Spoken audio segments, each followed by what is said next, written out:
ఇస్తుంటారు. Okay sir. Raghuramakrishnaraju గారి విషయానికి వచ్చినట్లయితే రఘురామకృష్ణరాజు గారు మన ఒక ప్రెస్ మీట్ లాంటిది ఒక పెట్టడం జరిగింది.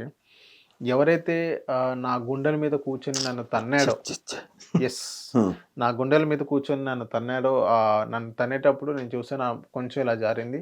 ఆ వ్యక్తి ఎవరో తెలుసు. ఆ వ్యక్తి పేరు కూడా నేను చెప్పడం జరిగింది. ఆ వ్యక్తినే టీడీపీ వాళ్ళు ఆ వ్యక్తిని కాపాడుతున్నారు అన్నట్టుగానే చెప్పడం జరిగింది. టీడీపీ వాళ్ళు కాపాడతారు. ఎస్, తులసిబాబు అనే వ్యక్తి. ఏంటిదే ఇది కొత్త కథలు మొదలే అంటే రాజుగారు మళ్ళీ మన మాట గుండెల మీద కూర్చుని ఏడు తన్నాడు. గుండెల మీద కూర్చుని ఎక్కడ కొడతాడు?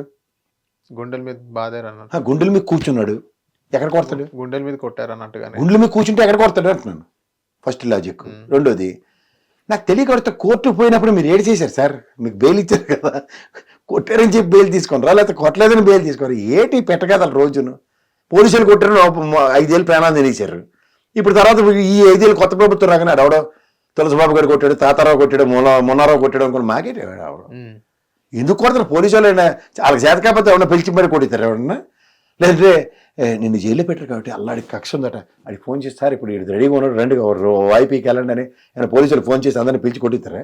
ఏమైనా అర్థం ఉందా? ఏ సినిమాలు చూస్తారు ఆయన?